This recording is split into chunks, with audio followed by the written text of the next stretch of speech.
सुप्रभात छात्रों। आज हम छठा पाठ पढ़ने वाले हैं जिसका नाम है कवि की बुद्धिमत्ता। मनुष्य की अच्छी सोच, बुद्धि तथा विचार का उसके जीवन पर, उसके आसपास पर, समग्र वातावरण पर ही प्रभाव पड़ता है। वैसा ही एक राजा है जो अच्छे और बुरे के विचारों की वजह से उसके राज्य पर भी असर हुआ है। देखते हैं फिर पाठ में। एक प्रतापगढ़ के किसी समय सत्यजीत नाम का एक राजा रहता था। वह अपने दानशील के लिए प्रसिद्ध था। वह किसी समय भी किसी न किसी के लिए अच्छा काम करते रहता था।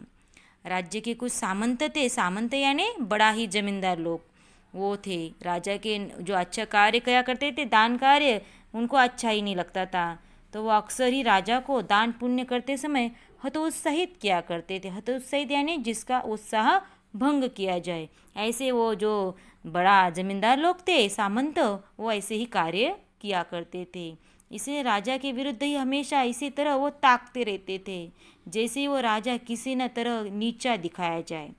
परंतु राजा मल्लजीत को सदैव ही प्रजा के ही भलाई में लगा रहता था। राजा सत्यजीत एक छोटा भाई था, उसका नाम था विश्वजीत था। उसने राजा सत्यजीत को लोकप्रिय थे, बड़ी ही ईर्ष्या रहती थी। उसका लाभ उठाकर ही राजा के सामंत उसे राजा के विरुद्ध विद्रोह करने के लिए उकसाया करते थे। सामंत के साथ देने की वजह से छोटा भाई भी विजयी हो गया और राजा सत्यजीत को उसके देश से निकाला दिया गया और वो स्वयं राजा विश्वजीत राजा बन गया।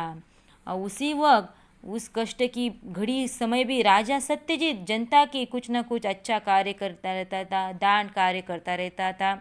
राज्य की जो जनता थी उसमें तो बहुत ही उनको बुरा लगा था, पर विश्वजीत भी अच्छा था, बहुत अच्छा कार्य करता था, बहुत अच्छी चाहता था।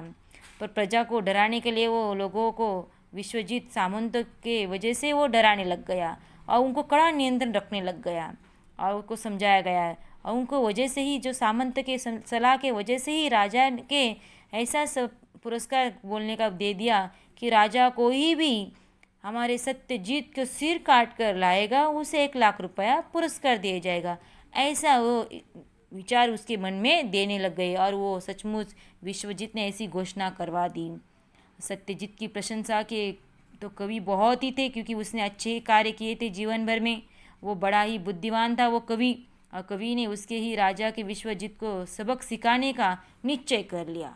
और उसने क्या किया फिर, उसने केले की जो पेड़ था उसकी जड़ से उसके आकार से काटा छाटा, फिर वो उसको रंग भी सहायता से उसने आंखें, नाक, ऐसे होठ बनाए। और ध्यान देखने में राजा को भी बहुत ही निकट के व्यक्ति भी उसको पहचान नहीं पाएगा। सचमुच ऐसा ही सत्यजीत की जैसा ही लगने लग गया और सिर ऐसा असली दिखने लग गया।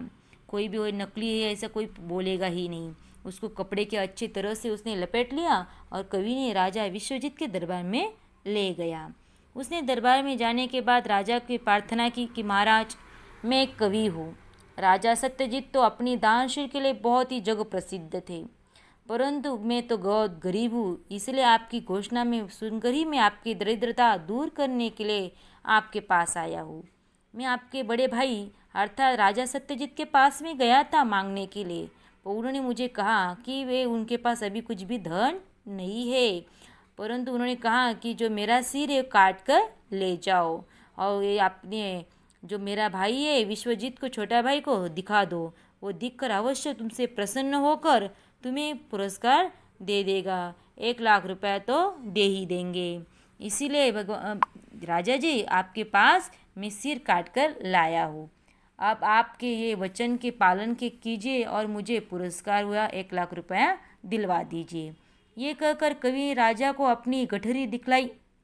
राजा विश्वजीत जब अपने बड़े भाई के सत्यजीत का काटा हुआ सिर देखा तो अपने ही सामंतों पर बड़ा ही क्रोध आया, क्योंकि उनके बोलने के वजह से उसने ऐसे ही काम करवा गई थी, ऐसी घोषणा उसने करवा दी थी।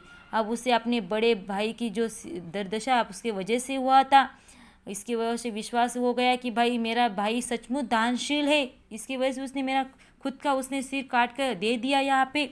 और साथ ही उसको ग्लानि होने लग गया, उसके बाद पश्चाताप भी होने लग गया, भर भर के वो फूट फूट के रोने लग गया। और वो देखकर कवि के पास वो रो रहा था। तब कवि ने पूछा कि भाई आप क्यों रो रहे?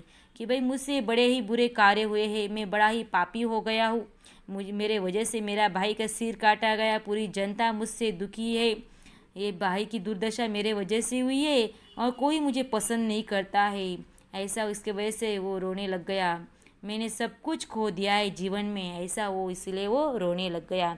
तब कवि ने कहा, कवि आप रोइए मत, मैं आपको जो चाहिए वो संभव से हो सकता है, आपको सब कुछ मिल सकता है।